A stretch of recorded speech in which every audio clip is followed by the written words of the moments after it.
The Picture of Dorian Gray by Oscar Wilde. Chapter 6. "I suppose you have heard the news, Basil?" said Lord Henry that evening as Hallward was shown into a little private room at the Bristol, where dinner had been laid for 3. "No, Harry," answered the artist, giving his hat and coat to the bowing waiter. "What is it? Nothing about politics, I hope? They don't interest me. There is hardly a single person in the House of Commons worth painting, though many of them would be the better for a little whitewashing." "Dorian Gray is engaged to be married," said Lord Henry, watching him as he spoke. Hallward stared and then frowned. "Dorian engaged to be married?" he cried. "Impossible." "It is perfectly true." "To whom?" "To some little actress or other." "I can't believe it. Dorian is far too sensible." "Dorian is far too wise not to do foolish things now and then, my dear Basil." "Marriage is hardly a thing one can do now and then, Harry." "Except in America," rejoined Lord Henry languidly. "But I didn't say he was married. I said he was engaged to be married. There is a great difference. I have a distinct remembrance of being married, but I have no recollection at all of being engaged. I am inclined to think that I never was engaged. But think of Dorian's birth and position and wealth. It would be absurd for him to marry so much beneath him." "If you want to make him marry this girl, tell him that, Basil. He is sure to do it, then.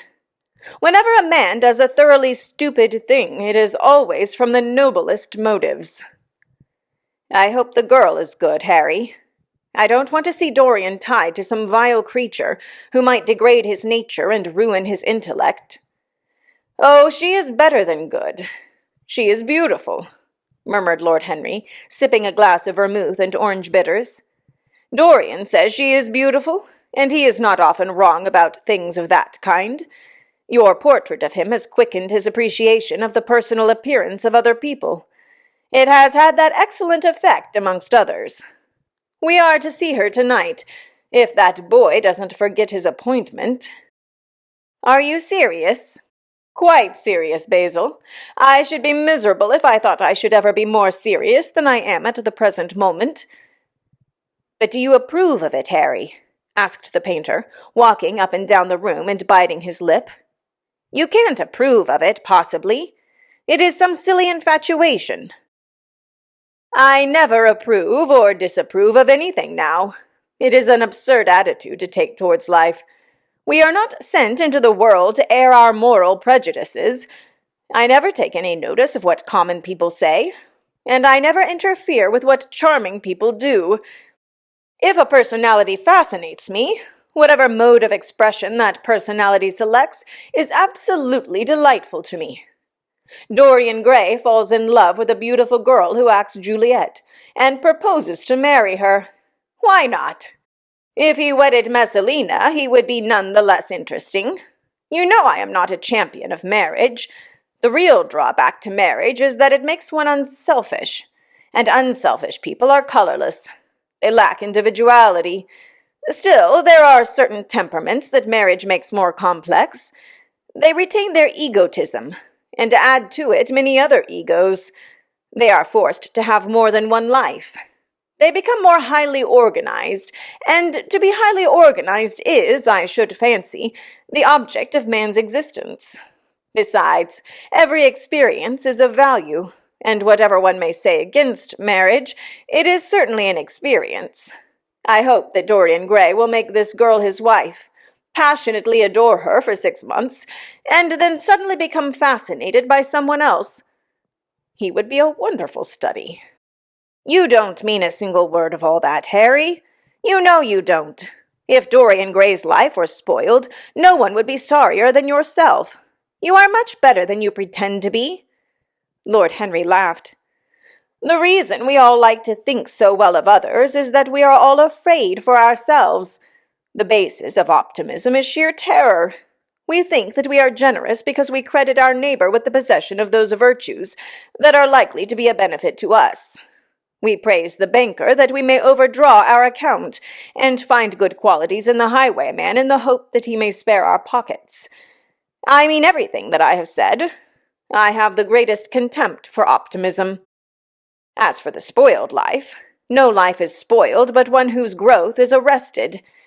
If you want to mar a nature, you have merely to reform it. As for marriage, of course that would be silly. But there are other and more interesting bonds between men and women. I will certainly encourage them. They have the charm of being fashionable. But here is Dorian himself. He will tell you more than I can. My dear Harry, my dear Basil, you must both congratulate me, said the lad, throwing off his evening cape with its satin-lined wings and shaking each of his friends by the hand in turn. I have never been so happy. Of course, it is sudden. All really delightful things are, and yet it seems to me to be the one thing I have been looking for all my life. He was flushed with excitement and pleasure, and looked extraordinarily handsome. I hope you will always be very happy, Dorian, said Hallward, but I don't quite forgive you for not having let me know of your engagement. You let Harry know. And I don't forgive you for being late for dinner, broke in Lord Henry, putting his hand on the lad's shoulder and smiling as he spoke. Come, let us sit down and try what the new chef here is like, and then you will tell us how it all came about. There is really not much to tell, cried Dorian as they took their seats at the small round table. What happened was simply this.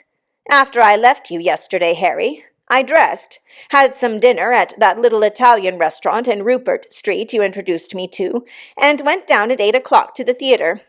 Sybil was playing Rosalind. Of course, the scenery was dreadful and the Orlando absurd. But Sybil, you should have seen her. When she came on in her boy's clothes, she was perfectly wonderful.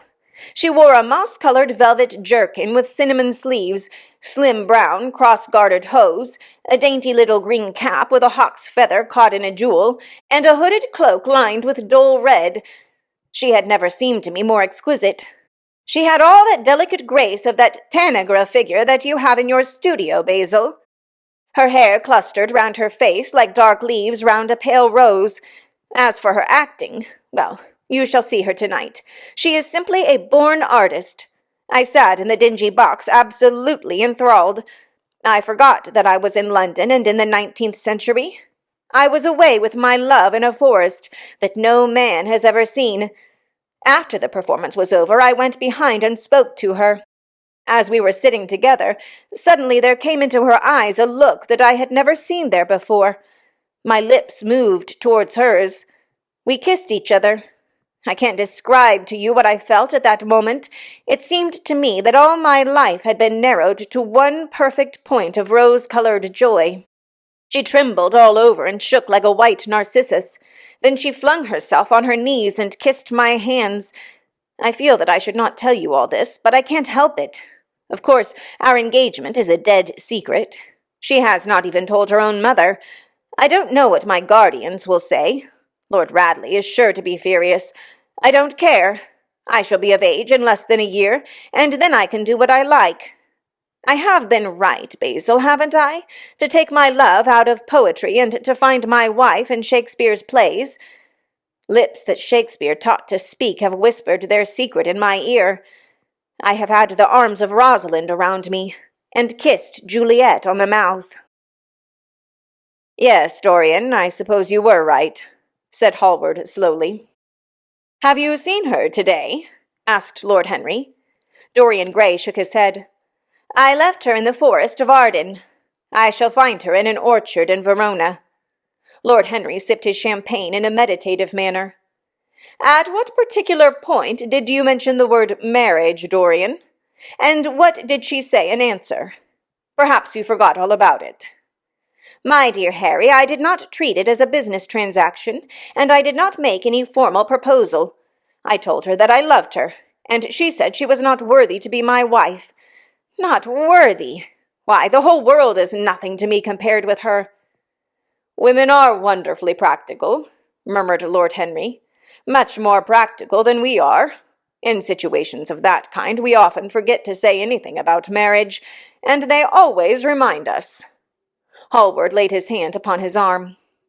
"Don't, Harry. You have annoyed Dorian.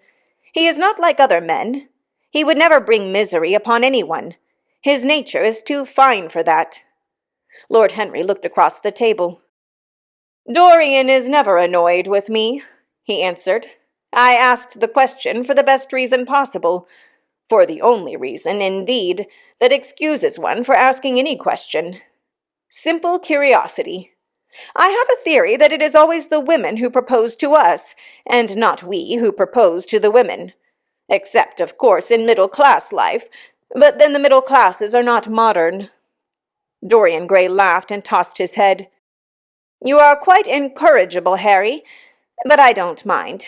It is impossible to be angry with you. When you see Sybil Vain, you will feel that the man who could wrong her would be a beast without a heart. I cannot understand how anyone can wish to shame the thing he loves. I love Sybil Vain. I want to place her on a pedestal of gold, and to see the world worship the woman who is mine. What is marriage? An irrevocable vow. You mock at it for that. Ah, don't mock. It is an irrevocable vow that I want to take. Her trust makes me faithful. Her belief makes me good. When I am with her, I regret all that you have taught me. I become different from what you have known me to be. I am changed, and the mere touch of Sybil Vain's hand makes me forget you and all your wrong, fascinating, poisonous, delightful theories." "And those are?" asked Lord Henry, helping himself to some salad. "Oh, your theories about life, your theories about love, your theories about pleasure. All your theories, in fact, Harry." "Pleasure is the only thing worth having a theory about," he answered in his slow, melodious voice. "But I am afraid I cannot claim my theory as my own. It belongs to nature, not to me. Pleasure is nature's test, her sign of approval. When we are happy, we are always good, but when we are good, we are not always happy." "Ah, but what do you mean by good?" cried Basil Hallward. "Yes," echoed Dorian, leaning back in his chair and looking at Lord Henry over the heavy clusters of purple-lipped irises that stood in the center of the table. "What do you mean by good, Harry?" "To be good is to be in harmony with one's self," he replied, touching the thin stem of his glass with his pale, fine-pointed fingers. "Discord is to be forced to be in harmony with others. One's own life, that is the important thing. As for the lives of one's neighbors, if one wishes to be a prig or a Puritan, one can flaunt one's moral views about them. But they are not one's concern. Besides, individualism has really the higher aim. Modern morality consists in accepting the standard of one's age. I consider that for any man of culture to accept the standard of his age is a form of the grossest immorality." "But surely if one lives merely for one's self, Harry, one pays a terrible price for doing so," suggested the painter. "Yes, we are overcharged for everything nowadays. I should fancy that the real tragedy of the poor is that they can afford nothing but self-denial. Beautiful sins, like beautiful things, are the privilege of the rich." "One has to pay in other ways but money." "What sort of ways, Basil?" "Oh, I should fancy in remorse, in suffering, in the consciousness of degradation." Lord Henry shrugged his shoulders. "My dear fellow, medieval art is charming, but medieval emotions are out of date. One can use them in fiction, of course, but then the only things that one can use in fiction are the things that one has ceased to use in fact. Believe me, no civilized man ever regrets a pleasure, and no uncivilized man ever knows what a pleasure is." "I know what pleasure is," cried Dorian Gray. "It is to adore someone." "That is certainly better than being adored," he answered, toying with some fruits. "Being adored is a nuisance. Women treat us just as humanity treats its gods. They worship us, and are always bothering us to do something for them." "I should have said that whatever they ask for they had first given to us," murmured the lad gravely. "They create love in our natures. They have a right to demand it back." "That is quite true, Dorian," cried Hallward. "Nothing is ever quite true," said Lord Henry. "This is," interrupted Dorian. "You must admit, Harry, that women give to men the very gold of their lives." "Possibly," he sighed. "But they invariably want it back in such very small change. That is the worry.